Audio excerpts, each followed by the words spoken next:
What up, everybody? I am about to try this video for the 100th time. It's like, I guess I don't have the processing power, so I can't really show any videos. I can't make a video of a video, so I'm gonna try this. I'm just put some pictures up while these guys are talking, see if it'll work. But this is the video. Y'all gotta go to this channel. They just posted this video today. It's a clip of a very of a longer video that's probably somewhere on this guy's website or something, because he just passed away, Jordan Maxwell, but he was talking about this stuff his whole life. He was like 70 or 80 years old, and he was still doing interviews, talking about this system and what it means, trying to help us understand what's happened, what we're born into.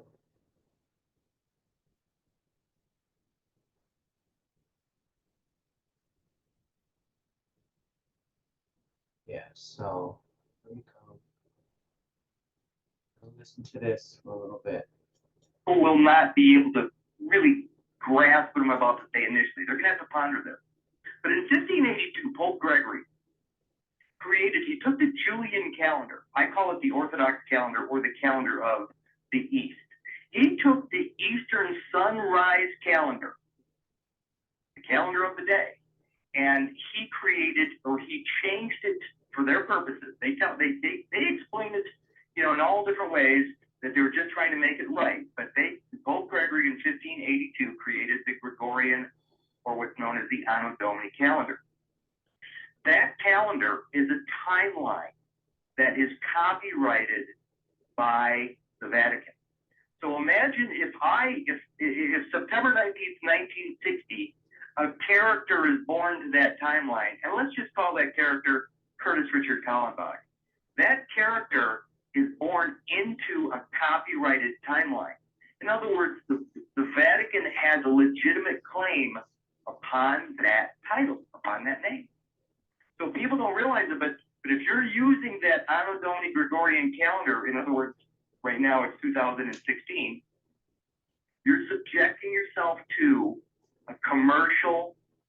It was created for commerce. It's called the Western calendar for a reason, or the New World Order calendar, whatever you want to call it. But it was designed to own the characters born to it. In fact, why don't I do this real quick? As long as we're going to be talking a little bit about words.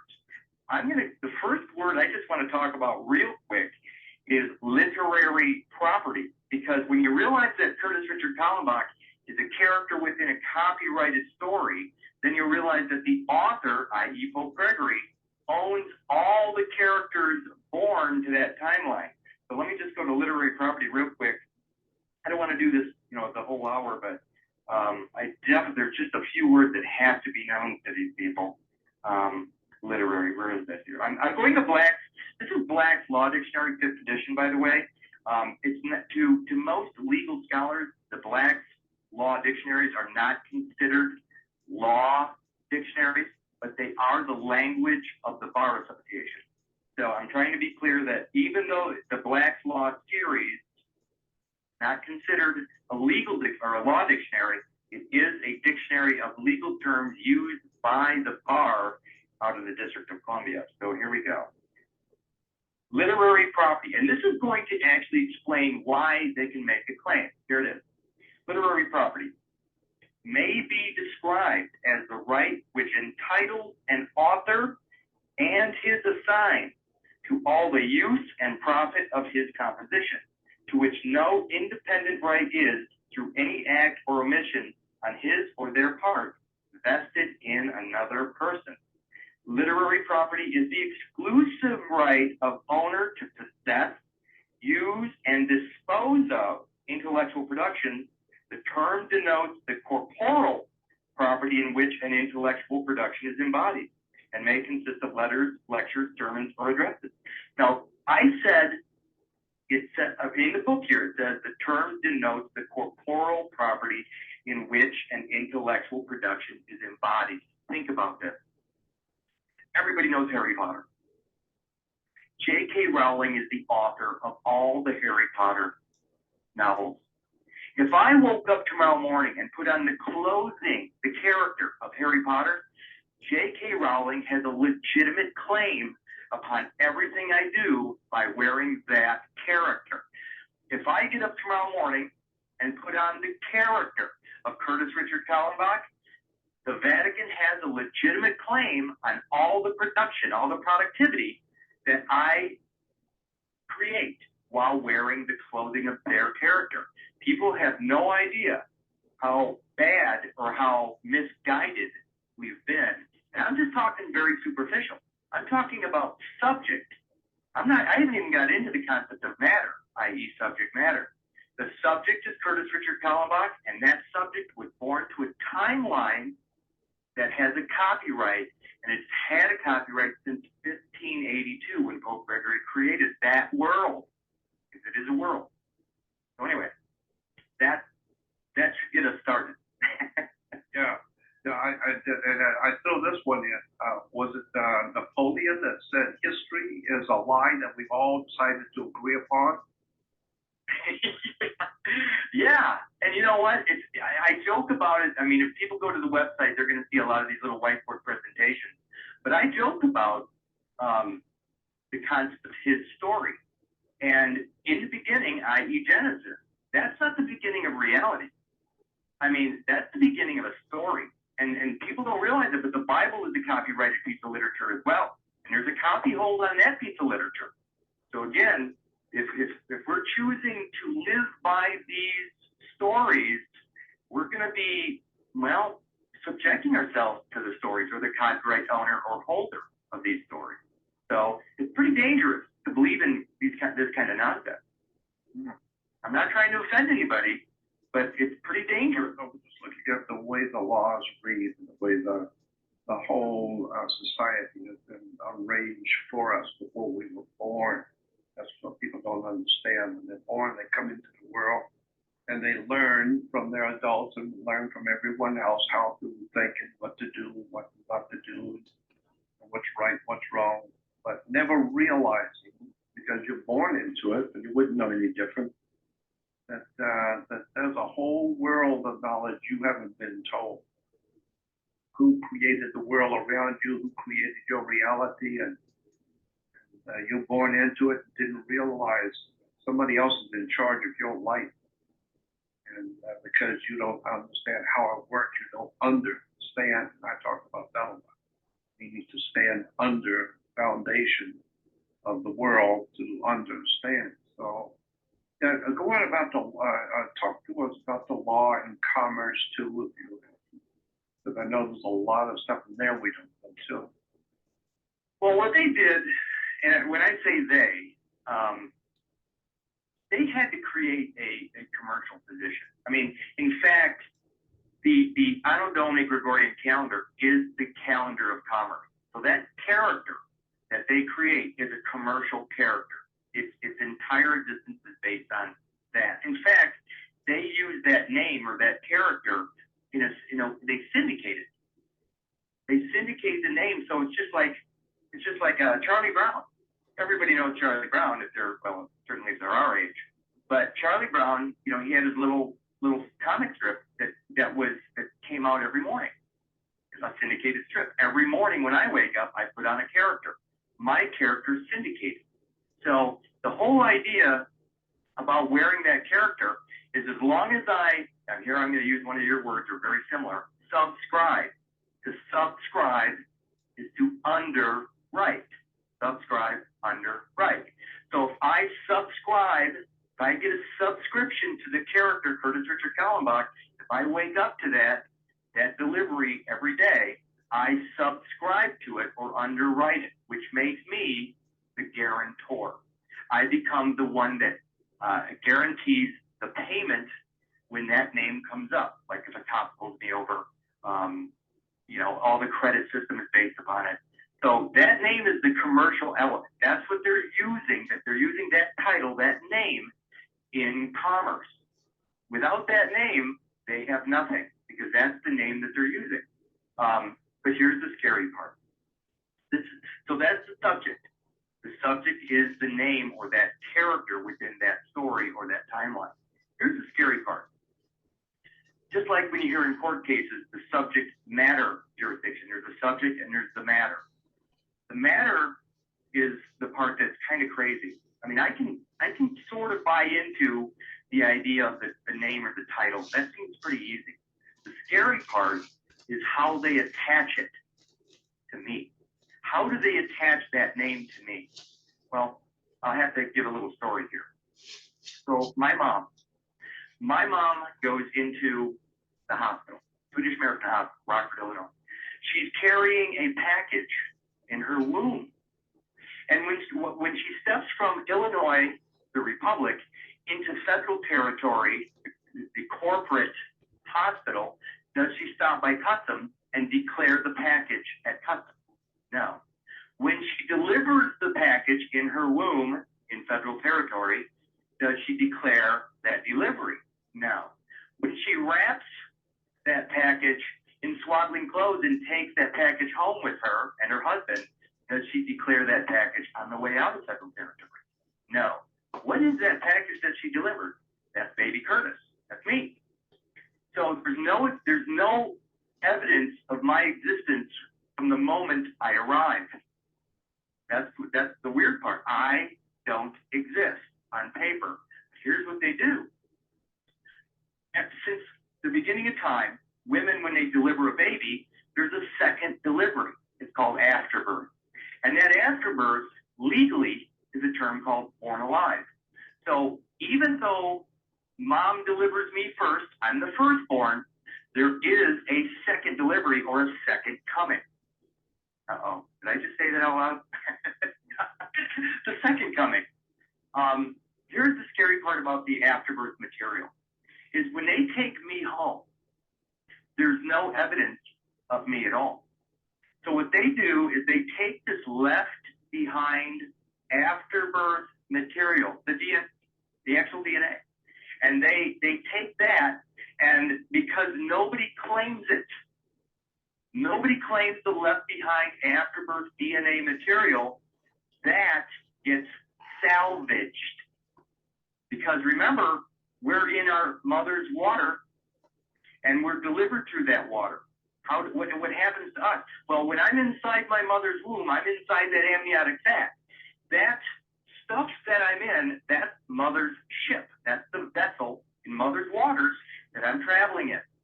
When I come out of mother, the vessel I arrived in crashes ashore after I do. So I'm number one, I'm the firstborn, but the number two, I call it the little shit, the number two born, the afterbirth, is the vessel that I arrived in, and it crashes ashore like a wreck, and then they salvage it, Admiralty law, they salvage that wreckage, and that gets a salvage lien put against it. There's your debt. So now there's an unclaimed vessel, the afterbirth material, and what do they do with it? They take the paperwork that my mother left behind, and they apply the name of the paperwork to that vessel. So the afterbirth material now has a name. What is the name of the afterbirth material? In my case, it was Curtis Richard Kallenbach. So Curtis Richard Kallenbach is actually the name of the afterbirth material. Now, let me just prove something to people, because I hate just talking like this and trying to convince people. In Black's Law, 5th edition again, the idea of the legal term called born alive. It says on page 167, being the product of conception after complete expulsion or extraction from mother, irrespective of the duration of the pregnancy, which breathes or shows any other evidence of life, such as beating of the heart, pulsation of the umbilical cord, or definite movement of voluntary muscles, whether or not the umbilical cord has been cut or the placenta is attached. Here's the key line. It says, this is born alive. This is a legal term. It says, each product of such birth is considered live-born and fully recognized as a human person. So all that garbage waste material that comes out of mom after baby Curtis is called born alive, and it's a legal person. Now there's your waste material. Remember, one man's trash is another man's treasure. So they take this waste material, this wreckage, I always think of Amazing Grace. You know, what a wreck. But I mean, they take this and give it your name. Nobody knows the wiser. None ever can figure this stuff out. And so what we do is that property, that left behind material, is called a foundling child. Let me do one last. I'm only going to do one more legal term here, and this is for the foundling. What is a foundling? This is what that afterbirth material is called. Because remember, when mom and dad take baby Curtis home, there's left behind, I call it the floor sweep. There's left behind DNA, waste material, and it's another child of God. It's all defective. It doesn't have a head, 2 arms, 2 legs, but the church calls it a child of God, so they have to salvage it. Remember, the word salvage and salvation are the same. That afterbirth material needs salvation. Here's what it says for foundling. Foundling, a deserted or abandoned infant, a child found without a parent or guardian, its relatives being unknown. So when mom and dad take baby Curtis home, the left behind child of God has no known parents. The state picks it up, and it becomes a ward of the courts, a charge to the state. There is the charge. Everything is based upon that foundling state-created child. And from that point forward, all we ever are when we show up in a courtroom is a relative of that defective Rain Man character. So there's your matter. So the subject is the name or the title. The matter is the physical aspect left behind in the hospital. So now they have in their courtroom, their private courtrooms, subject matter jurisdiction.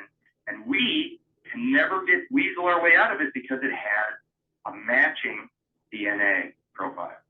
A matching DNA. So even though it's not us, it looks like us. It is us by, for all intents and purposes. So we're in trouble. We're in trouble. From the get-go. There, where do we go from there as we grow into the world? Well, I think what we need completely, because the Vatican lays claim to the afterbirth material. And let me go here. I saved a couple of documents that I put together for tonight. I usually don't use notes, but because I'm with you, I decided to do this. Here we go. And you're going to know some of this stuff way better than most people. But this is unam sanctam from 1302 from Pope Boniface VIII, November 18th. And the unam sanctam, I'm only going to read 2 lines. First one is this. It says, trying to find out there it is. The spiritual man judgeth of all things, and he himself is judged by no man. The spiritual man judges of all things, and he himself is judged by the spiritual man. In other words, the baby that has both mind, body, and spirit. In other words, the whole baby, the firstborn, is never to be judged by another man. Here's the crazy part. Here's the second-born. Here's what Pope says about the second-born. Unless he invent, like Manichaeus, 2 beginnings, which is false and judged by us heretical. Since according to the testimony of Moses, it is not in the beginnings, plural, but in the beginning that God created heaven and earth.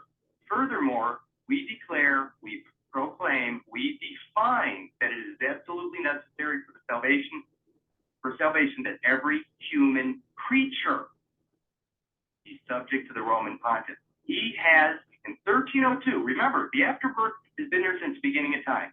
These mystery school guys, the priests that have been around forever, the afterbirth always followed baby out. This is not new. So what they did, the Pope says the spiritual man, the firstborn baby, the whole baby, the one that has everything, is never to be judged. But it's the second-born, the second beginning, that is called the human creature. And that one's the subject. That's the one that needs salvation. That's the one that's subject to Rome. The afterbirth character has been since 1302 subject to Rome. That's the defective child. That's the one that needs salvation. The firstborn is perfect. The firstborn baby is perfect. The secondborn is defective and is subject to Rome. So once you realize that even Rome's not claiming anything upon us. It's we're the ones that are claiming to be the birth certificated person. We're claiming to be the defective. We're claiming to be the afterbirth beast. Remember that afterbirth material, when they collect it in the hospital, remember the hospitals are all Sovereign Military Order of the Knights of Malta hospitals. So they're right in the mix there. They're collecting all this land, the DNA, the land of the soul. They're collecting it all for Rome. And that collective DNA is the public DNA pool, the public pool of DNA. And that collective DNA is the beast, the soulless mass, M-A-S-S, of man. And I call it the Christ Mass, as in Christmas, because the mass, the left behind matter, does not have the Christ, I am, has no Christ within it, which is why the vicar of Christ has to be the substitute for that afterbirth material. I know this is a lot to digest for people, but the afterbirth material does not have a soul. It has no soul, which is why it's subject to Rome. It needs to be salvaged. And that's the Christ Mass that everybody's claiming to be part of, because remember, they're not claiming to be the firstborn. Everybody's using this birth certificate position now, which puts them in the second position as the afterbirth soulless individual. It's a pretty scary position for us, and that's why nobody should be claiming that birth certificate. Nobody should be trying to make any money off that birth certificate. Nobody should be doing anything with that birth certificate, because it positions you as the beast. Right. Yep. That's incredible stuff. But I've heard so many times in the past similar things, and so the words and the terms that you're using, I've heard them used by other researchers and lawyers and people that I've been listening to for years. So I know that you're right on target. It's just a lot deeper than the people I've heard in the past. But this kind of thing, I'm sure, is totally new to a lot of people, and they won't be able to deal with it immediately. But I understand it. I get the point. Because I know that this is how commerce works, this is how government works. You know, there are two names. There's your name in uppercase, all capital means one thing, your name in capital and lowercase means something else. I know it's very devious, very, very devious, and very interesting the way Rome has had its way. And I've said this before, Rome has dominated Europe for about 2,300 years, starting with the Republic of Rome and the democratic Rome, and then finally into the empire, the Roman Empire. But 2,300 years, Rome has pretty well dominated Europe. And of course, for 2,300 years, Europe has dominated the planet. So all roads lead to Rome. And therefore, when you're talking about law, you're talking about Rome, Roman law. And this is why, we have, it's an extraordinary trail or betrayal, I would say, that you have to learn where words come from, what the words mean when you go into a court. I always say, if you go, why do you have to go to court? Well, you play tennis on a court. How do you play tennis on a court? You play with a racket. Yeah, and so, and then, I was thinking a couple of days ago that Rome has always dominated Europe. And then it just occurred to me, Italy looks like a boot. Yeah, well, they put the boot in your butt, or they stomp it on your, or they crush you in a corner with their boot. The boot of Italy has booted Europe. It has crushed the human spirit of Europe and gave birth to, a whole empire. So, and there's a whole, that's a whole subject we could get into just with the church itself. My friend, I have another friend that's equally as brilliant on this stuff, and he talks about Rome and the church. Maybe you could talk a little bit about this whole thing called the church. What's your take on this whole thing about the Roman Church? Yeah, this definitely is a good segue, because what I found is they've known as the Latin Arch. Remember, you have Constantinople in the east and you had Rome in the west. You get two different, basically Catholic enclaves. And what they did is the Jesuits, when they were down in South America, establishing their settlements, they got kicked out of everything. I mean, people were dying all over the place down there. What they ended up doing is they ended up moving up into St. John the Baptist, the island of St. John the Baptist, which we know of as Puerto Rico now. Right now, I can almost see the light bulbs going off on a lot of people. I'm That's where the IRS is. I'm thinking Pirates of the Caribbean. You better believe it. Well, what happened was in 1898, through the Spanish-American War, the District of Columbia got, this is all Jesuit stuff, the Society of Jesus. This is how the Catholics actually took over the Republic, through the Jesuits. They established Puerto Rico, this island of St. John the Baptist, which is now Puerto Rico. The United States, I'll call it the District of Columbia, goes into war, the Spanish-American War, and in 1898, they end up getting Puerto Rico. Puerto Rico is no different than a Trojan horse.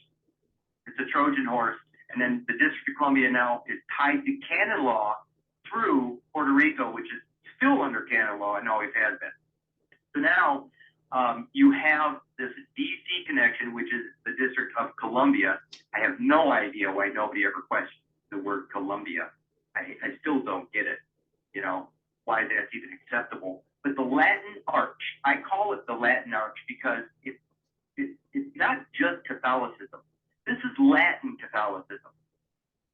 And it came through Ignatius Loyola. And his whole goal is the only thing he's ever tried to do from the beginning of establishing the Jesuits was to capture the soul of man. That was his whole goal, is to somehow find a way to capture the soul of man. And they did. And they did it by, well, the 14th Amendment citizenry was one way, but in 1933, through FDR, they actually found a way to separate, and this is the segue, church and state. The state is the mind or the lord of the land, and the church is the body, the temple. And so the landlord is the mind and the body together.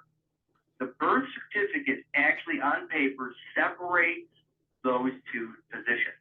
It separates the masculine or the mind from the feminine, the church, the body. And I'm not saying it physically does it, it does it on paper. Loyola got his wish. He found a way to separate the soul, which is located in the essay known as the heart, which is the body itself, from man himself, his mind. They now have a separation. The state and the church have been separated. And everybody wanted it. Be careful for what you wish for. And so in 1933, they start dispensing or giving out these birth certificates. Well, FDR did something really amazing in 1933. Now, let me pull it up here. In his inaugural address, 1933, and you're going to appreciate this, Jordan, his first sentence in March 4th, 1933, he says, "This is a day of national consecration." He actually consecrated a nation. What nation? I'll tell you what nation. They created a new nation in 1933, a consecrated nation, meaning holy ground. They made a nation of holy ground. The only holy ground that was established on paper, and it was the separation of church and state. They now created a deed to the holy ground, which is your physical body. That deed is the birth record itself, the birth certificate. So now they have a way to have the land of your soul, which is the temple or your physical body, the house of the holy, so to speak, and they actually created a national place, a nation. Think about it. The nation itself is made up only of the deeded land, or the deeds known as birth certificates, of the soulless afterbirth material. The entire nation is the land itself. The land itself that's being used for that consecrated nation, as spoken of by FDR in 1933. That nation is the holy ground, and that is the physical body or the temple itself. What's weird about that statement is he said, this is a day of national consecration. He created a nation of holy ground. And I'm going to just keep dumping for a minute. Remember that the sovereign military order of the Knights of Malta established the hospitals way back when. And what did they do at those hospitals? When the pilgrims were coming ashore, they were welcoming new Christian pilgrims to those hospitals. The birth certificated afterbirth material, that afterbirth is initiated immediately into the Catholic cult. So every single afterbirth birth certificated person in the world is Catholic. All birth certificated persons are Catholic. I don't care if you think you're a Mormon. I don't care if you think you're a Muslim. If there's a birth certificate out there, that birth certificated person is Catholic. It's everybody's Catholic that has a birth certificate. I'm not saying me, but the person that birth record actually belongs to, which is the afterbirth material. Every birth certificated person in the world is Catholic and initiated into the Catholic cult. That's why the Roman Catholic Church rules over that nation, that consecrated holy ground nation. It's the weirdest thing ever. And if you look at all the photographs, he was completely surrounded by all the hardcore Catholics, the bishops and what have you. But that's not the nation, that's not our nation. It's not the nation most people speak of.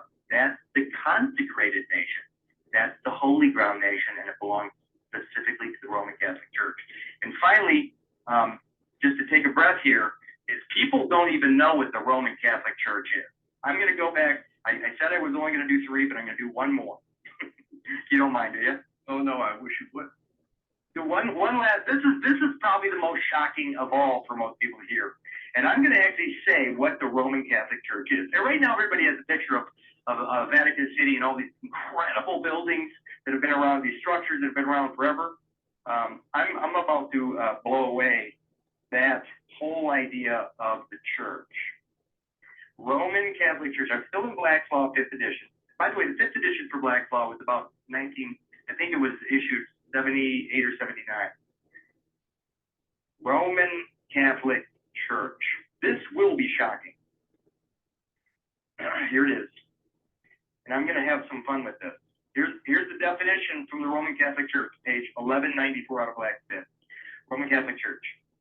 The juristic personality of the Roman Catholic Church, with the right to sue and to take and hold property, has been recognized by all systems of European law from the 4th century.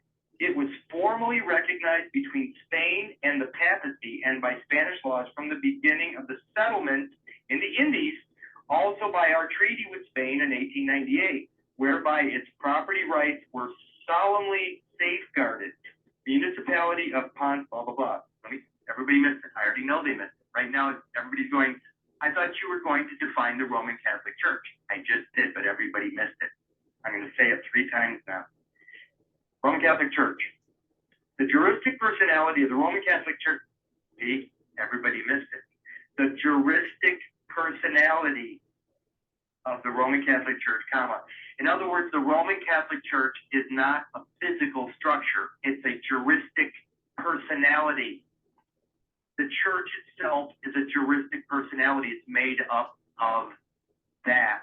The birth certificated person is a juristic personality. And the church is made up of those persons. That's the church. So what they did with this afterbirth beast material is that's what their whole church is built upon. By the way, and you're going to love this, Jordan, the birth certificated person is part of the lunar aspect. Remember, the Western Anno Domini Gregorian calendar is called the Western calendar for a reason, because the sun sets in the west. In other words, the birth certificated person is a person that only lives by the light of the moon when sunset, not the sunlight. The birth certificated person is a lunar cult character. It only exists in the light of the moon when the sun That is the Western calendar. It's the world of the dead. The Julian calendar is the world of the sunrise. The Gregorian calendar is the world of the sunset. So it's about darkness. It's about death. It's the underworld. It's the black market.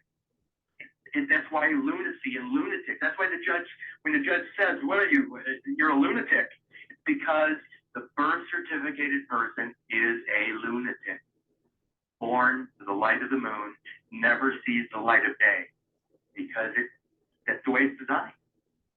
The Julian calendar is the light of day, it's the sunrise. The Gregorian calendar is the sunset.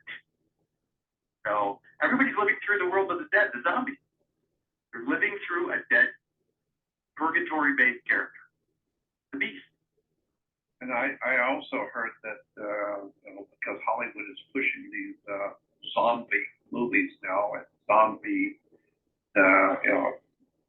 shows on History Channel and Discovery talking about zombies. Have you heard anything about the cemetery law that land, actual dirt, the land is under cemetery law, and therefore everyone walking around on land is in a cemetery. Therefore, the only thing that walks around in a cemetery is a zombie.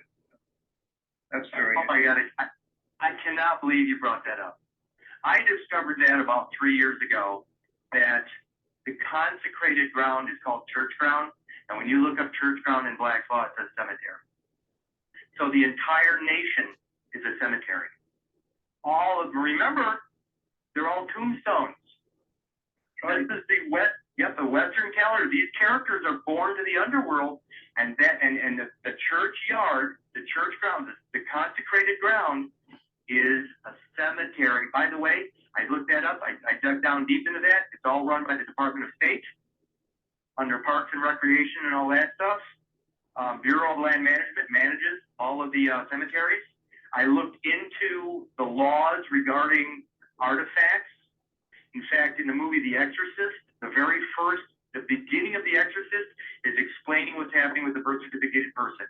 At the very beginning, they're in a 4,000-year-old Iraqi dig site. I mean, this is the beginning of The Exorcist from 1973 movie. And the Jesuit priest is being called to this hole in the ground where they found something, an artifact.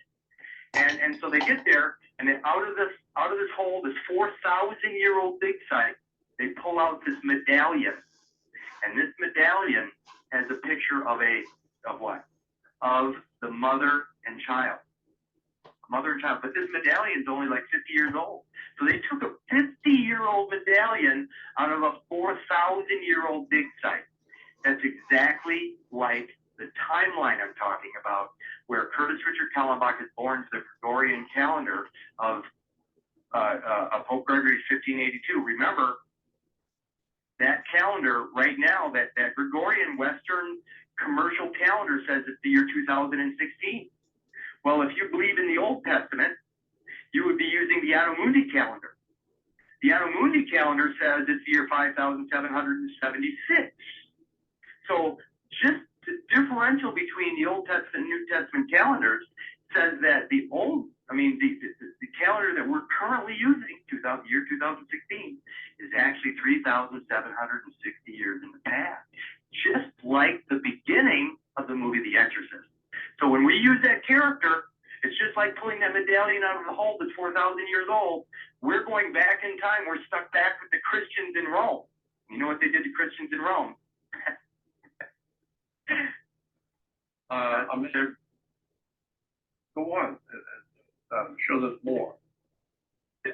That's the whole idea of this, is that the Christ, the concept of Jesus, or Jesus is just a name, but the concept of the Christ is the idea of the present moment. I am.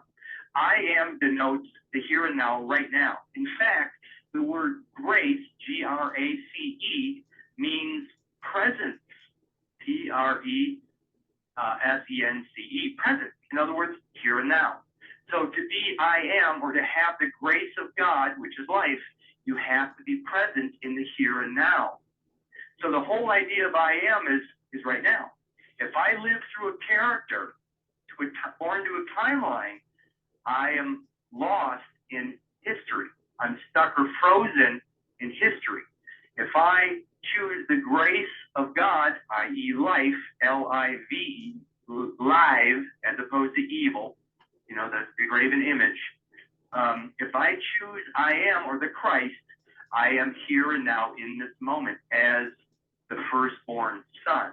If I choose the graven image, I'm choosing his story, or the past, the character frozen in time in the past, and that is actually considered disgraceful.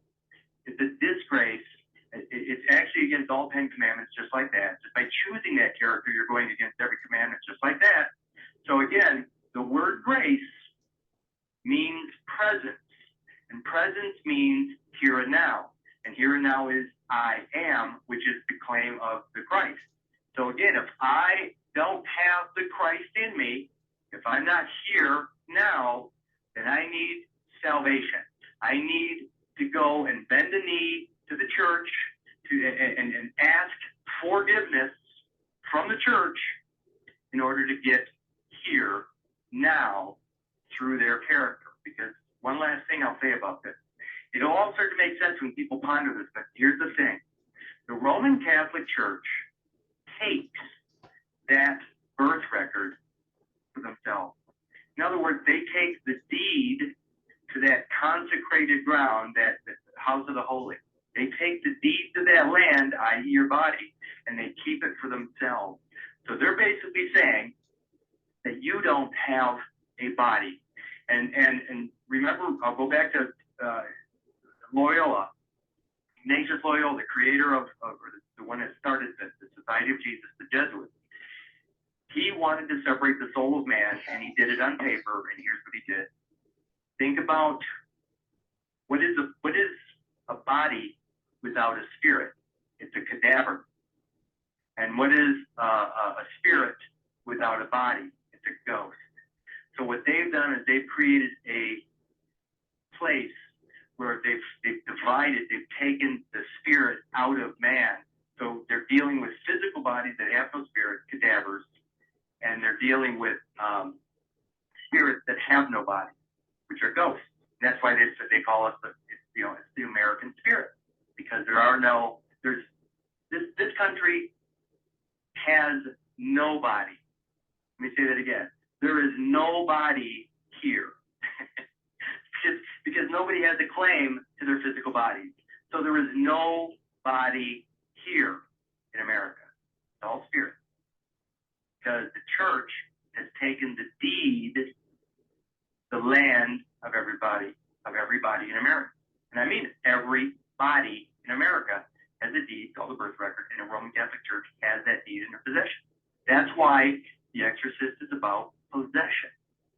The Roman Catholic Church possesses you through the deed that you believe applies to you.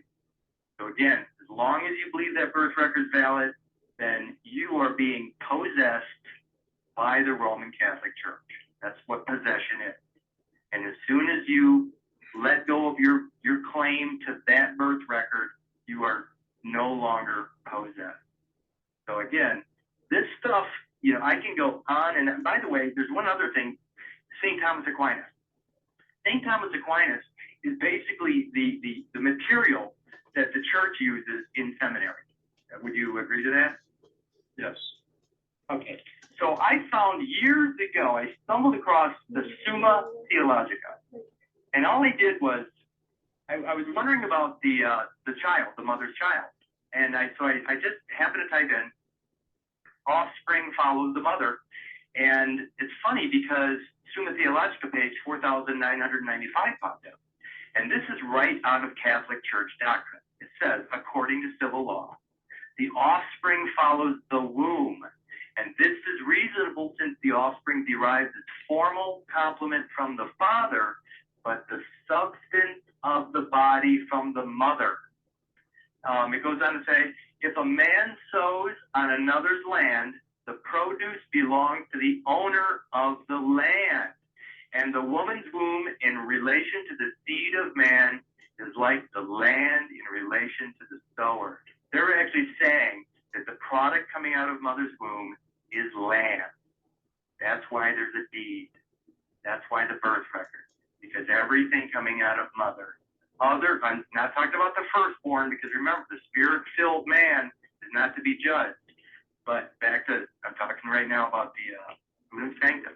But the second-born, defective human creature is subject to the Roman pontiff.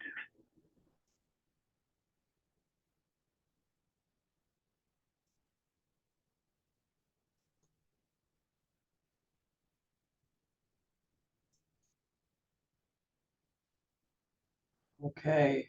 Sorry, I didn't really want to do a If whole you're learning video. guitar late in life, Come on, there's man. one distinction that will determine if you're going to succeed or fail. And Terrible. And it just kind of buffered. I'm telling you guys, many times if I've tried to